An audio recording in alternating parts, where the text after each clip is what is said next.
म्हणे माझे सर्व सुख. त्यांना आपल्याकडे ठेवलं नाही पाहिजे मला, हे आपल्या मातीला ओझं आहे.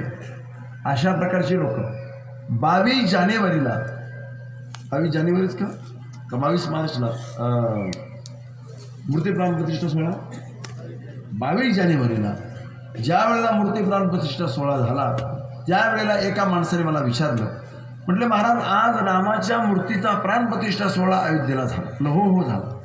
तो म्हणला हे कसं शक्य आहे की एका दगडाच्या मूर्तीमध्ये प्राण प्रतिष्ठित होणं. त्याला म्हणलं उत्तर मी देतो, पण तो नाराज होणार नसला तर देतो. तो मला सांगा कसं हे शक्य आहे. त्याला उत्तर मी दिलं, ऐका, तुमच्याकडे जरी एखादा असं गिऱ्हाईक असलं तुम्ही त्याला हे उत्तर देऊन टाका. त्याला मी उत्तर दिलं. त्याला म्हणलं तुझ्यासारख्या निर्बुद्ध दगडाला मातेच्या उदरात असताना देवाने तुझ्यात प्राण प्रतिष्ठित केले आणि तू जन्माला आला सजीव म्हणून. जर एवढं काम देव करू शकतात तर त्यांच्या मूर्तीत प्राण प्रतिष्ठित करणं त्यांना काय अवघड आहे का? त्यांना काय अवघड आहे? उत्तर नास्तिक लोकांना असंच दिलं पाहिजे. एका माणसाने मला प्रश्न विचारला, तो म्हणला यज्ञामध्ये एवढं तूप तुम्ही वाया का घालता? बरं का गणेश महाराज, काय म्हणला तू? यज्ञामध्ये तुम्ही एवढं तूप वाया का घालता? एवढंच तूप जर गरीबाला वाटलं तर समाजाचं किती कल्याण होईल. एकाच मिनिटात त्याला मी उत्तर दिलं. त्याला म्हणा हे बघा, आम्हाला हे कळलं नाही म्हणून आम्ही त्या यज्ञात तूप टाकलं. तुला कळलं, आता आम्ही 50 लिटर तूप टाकलं, तू 100 लिटर घेऊन ये आणि आमच्या हाताने आमच्या डोळ्यासमोर किंवा तू स्वतः गरिबांना वाटेव, आम्ही तुझं कौतुक करू. तो म्हणला हे घर जाळून कोळसा एकाचा धंदा कोणी सांगितला? म्हणलं तूच सांगितलं. मग मी त्याला पुढचा प्रश्न असा विचारला, बाबा तू आतापर्यंत या पोटामध्ये 200 लिटरचा बॅरल वाचला. किती लिटरचा? हळूहळू करून, नाही कळलं तुम्हाला? हळूहळू करून 200 लिटरचा बॅरल वाचला. आम्ही तुला विचारलं का हे 200 लिटरचे पैसे जर गरीबाला वाटले असते तर लोकांनी तुझ्या घरात फोटो लावला असता? आम्ही तुला विचारलं का? मग आमच्या यज्ञात तू पोचण्याचं तुला काय एवढं बारीक पोट दुखायचं कारण आहे? विठाला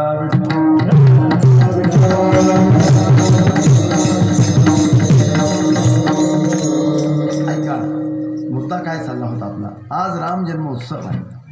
17 लाख वर्ष होऊन गेले. आज देशाच्या कानाकोपऱ्यामध्ये गाव नाही असं ज्या गावात आज राम मर्यादा पुरुषोत्तम प्रभू रामचंद्राचा जयघोष नाही. वाडी नाही अशी ज्या ठिकाणी प्रभूचा जयघोष नाही. वस्ती नाही, नगर, शहर, महानगर, उपनगर, महाराष्ट्राच्या कानाकोपऱ्यात, देशाच्या कानाकोपऱ्यात.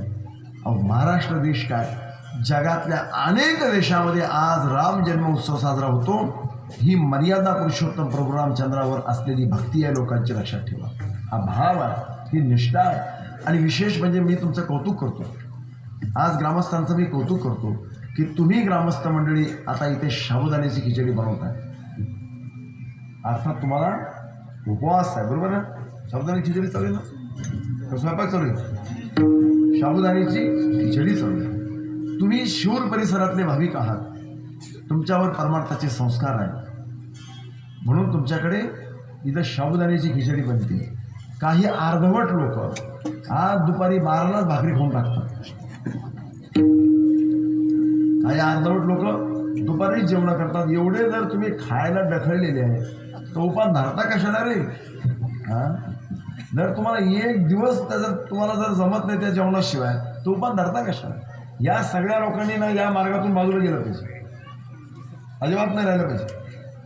उपवास धरताय, पूर्ण दिवसभरात उपवास धरताय. गावागावामध्ये अशा प्रकारचे लोक आहेत काय? माझं बोलणं कदाचित कोणाला पटणार नाही, पटणार. मला काय करायचं, तुम्हाला पटू नाही पटू, मला माझं काम करायचं, जे काम मी करण्यासाठी इथं उभा राहिलो. लक्षात ठेवा, तुम्ही आज उपवास धरताय, घरी जाऊन तुम्ही काय करता याच्याशी आम्हाला घेणं नाही. पण कमीत कमी मी तुमचं कौतुक यासाठी करतोय की तुम्ही आत्ता या सगळ्यांच्या भाविकांच्यासाठी साबुदाण्याची खिचडी बनवताय, म्हणजे 100% तुम्ही उपवास धरताय असा त्याचा अर्थ होतो. लक्षात नाही तर एखाद्याने शक्कल काढली असती, झाली ना दुपारी रामनवमी, पंगत करा पंगत करा, याला खायला सोडलं पाहिजे सगळीकडे. साधारण लग्ना कार्यात सगळीकडे नुसतं खायला सोडलं पाहिजे अशा लोकांना. हे परमार्थात येऊन डोक्यात ताण देतात आपल्याला. लक्षात घ्या, तुम्ही रामनवमीच्या उत्सव मी तुमचं ते साबुदाण्याच्या खिचडीचा फोटो काढून टाकतो. गावागावामध्ये काही काही लोक वेगळ्या वेगळ्या परंपरा पाळतात. कोणी राम दुपारीच जेवतो. अहो मला सांगा, प्रश्न विचारतो मी तुम्हाला, ऐका.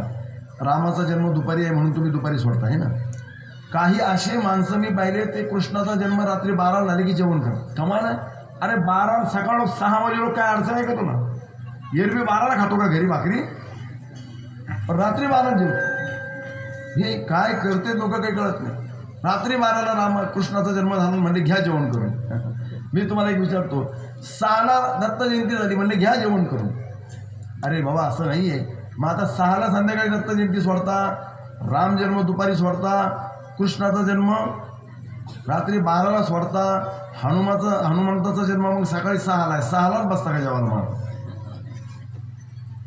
आपल्याकडे जशी एकादशी आहे तशा प्रकारचे उपवास करण्याची परंपरा आहे, लक्षात ठेवा.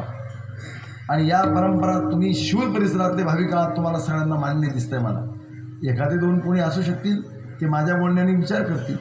पुढच्या रामनवमीपासून दुपारी जेवणार नाही. आमचा हाच हेतू असतो, वाढावया सुख भक्ती भाव कुळाचार्य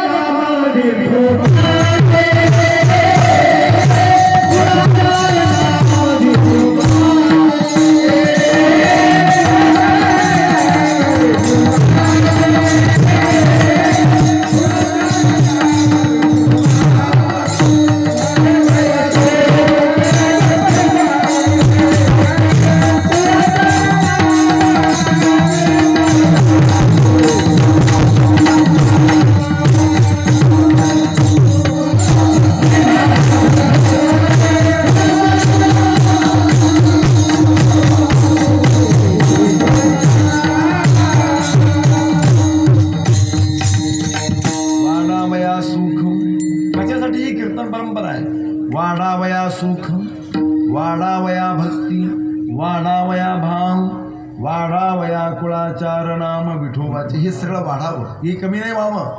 भक्तिभाव, निष्ठा, प्रेम, श्रद्धा वाढत असेल तर सप्ताला अर्थ नाही. अंतःकरणामध्ये देवाबद्दल प्रेम निर्माण होत नसेल तर सप्ताला अर्थ नाही.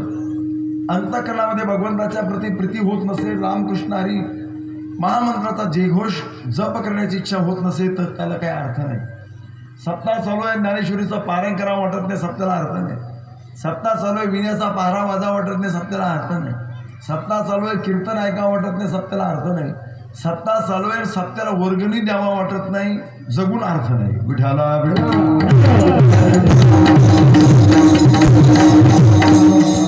हो दादा हो, ज्याचं घ्यायचं त्यालाच द्यायचं हो. आयुष्यात कधी बेरीज वजाबाकी गुणाकार करीत राहता ना, तर कधी हेही गणित सोडीत जा. ज्याचं घ्यायचं त्यालाच द्यायचं. देह हे काळाचा आहे आणि धन कुणाचं आहे? आपलं काय आहे? आपल्याला तर फक्त काय मिळाली सध्याला? त्याची जहागिरी मिळाली, काही दिवसाकरता मिळाली. म्हणून अशा लोकांच्या बाबतीमध्ये ज्या लोकांचा हा दान पुण्य करण्यासाठी पुढे येत नाही, शास्त्रकाराने फार गोड सांगितलं. हस्तो पवित्रो यदि दान पुण्य, पाद पवित्रो यदि तीर्थयात्रा, कंठ पवित्रो यदि नाम घोषो आणि हृदय पवित्रो यदि ब्रह्मनिष्ठा.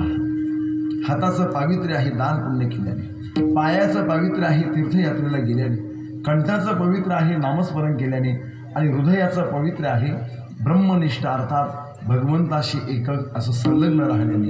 हे सगळं घडत असेल तर हे सगळं मिळून फायदा आहे. जर हे नसेल तर मग नाही तरी गेला जन्म. नाही तरी गेला, किंवा अजून एक प्रमाण आहे, नाही तरीहीन पशु होणी, नाही तरीहीन पशु होणी. देवे दिला देह भजनाग म्हटला, तोया झाला पाटा बाधिकेचा. दिला कशासाठी आणि वापरला कशासाठी, हा सगळ्यात मोठा विषय. दिला कशासाठी आणि वापरला कशासाठी. म्हणून आज या पुण्य पवित्र पर्व काळावर रामनवमीचा उपवास आपण सगळेजण धरताय आणि सगळ्यांच्या अंतःकरणामध्ये देवाबद्दलची भक्ती, भाव, निष्ठा, प्रेम आहे, श्रद्धा आहे आणि प्रत्येकाला भगवान परमात्म्याच्या प्रती जिव्हाळा आहे. हा जिव्हाळा थोडासा अजून वाढला पाहिजे. हा जिव्हाळा, हे प्रेम थोडंसं अजून वाढलं पाहिजे. या जिव्हाळ्यात, या प्रेमात अजून थोडीशी भर पडली पाहिजे. या देवाच्या नामाच्या बद्दल, या प्रभूच्या स्वरूपाच्या बद्दल आमची एकाग्रता अजून थोडीशी वाढली पाहिजे. हाच प्रयत्न प्रस्तुत ज्ञानोबरांच्या या अभंगातून आपल्याला सर्वांना करायचा आहे. राम आणि कृष्ण हे जे देवाचे नाव आहे ते अतिशय गोजिरे आणि साजिरे आहे अभंगाचं पहिलं.